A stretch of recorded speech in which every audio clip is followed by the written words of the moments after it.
So we're at the Triple Crown of Hot Rodding Show, and we are in the Wilwood booth. And I get so many questions from you guys. Why did I switch over to a Wilwood caliper that had a solid bridge on top and not the removable pin where I can take the pads out on? And to answer that question, I'm pretty sure I know why, but to answer that question, I'm going to ask Mike here from Wilwood, and he's going to explain my theory on it and see if I'm right. So there's a lot of things that go into a brake system, and a lot of people don't realize that. But the longer that your brake pad gets, the more chance of deflection, or basically as you depress on the brake pedal, the caliper can spread apart, right? Okay. So we've got this aero light like you have in the front of your car. And then we've got something, it's the dyno light, but you have the super light, and it's got this removable pin on this caliper. You see how long that brake pad is? Yep, really short. Do you see how long this brake pad is? Yes. Because it's so much longer, it has more of a tendency to do that deflecting.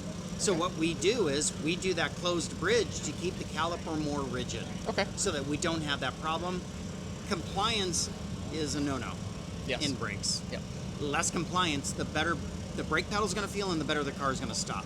Got it. Especially in a race application. So would you say that this kind of style caliper is more geared toward like what I'm doing with the car, autocross, road course racing, and say on a street car, it'd probably be okay to have something like this? Absolutely. Okay, perfect. So, you know, street car stuff, you're talking about hot rods, you're talking about show cars. Muscle cars with 15-inch wheels. Yes. That's where you're going to see more of this open bridge caliper, but they're not as concerned about that repeatability like you're going to be using in your car, right? Correct, yep.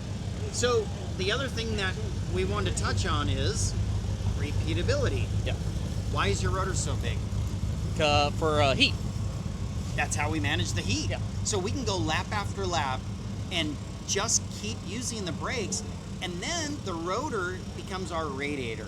Yes. And directional vanes are what's going to take that air and scoop it in and push it out so that it's more efficient.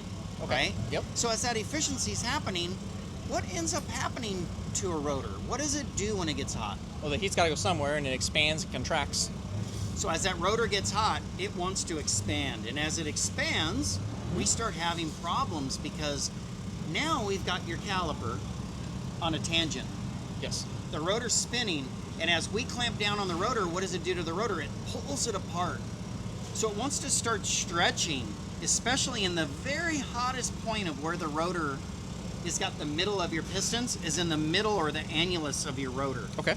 That's why you start seeing cracks in the middle of rotors. Okay. Yep. Okay.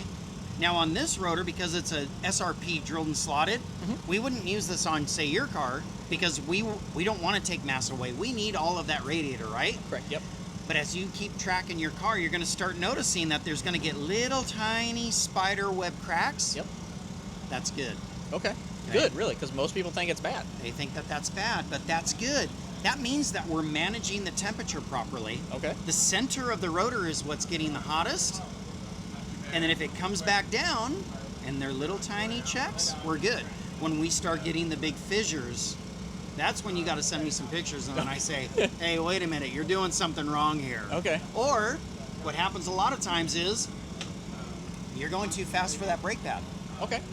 You let the car sit in the pits too long with the caliper, and it's saturated that area, and it's split the rotor apart. Don't do that again. Gotcha. There's so many things that go along with what you're getting yourself into, especially with the brake system you have. We're managing so many more things, but you have to keep an eye on it. Yeah. Yep. So perfect, and that's a lot. That's something I didn't know. So I always learn something with Mike. So thank you, Mike, for taking time and answering that question. So Thank you so much, David. Yep.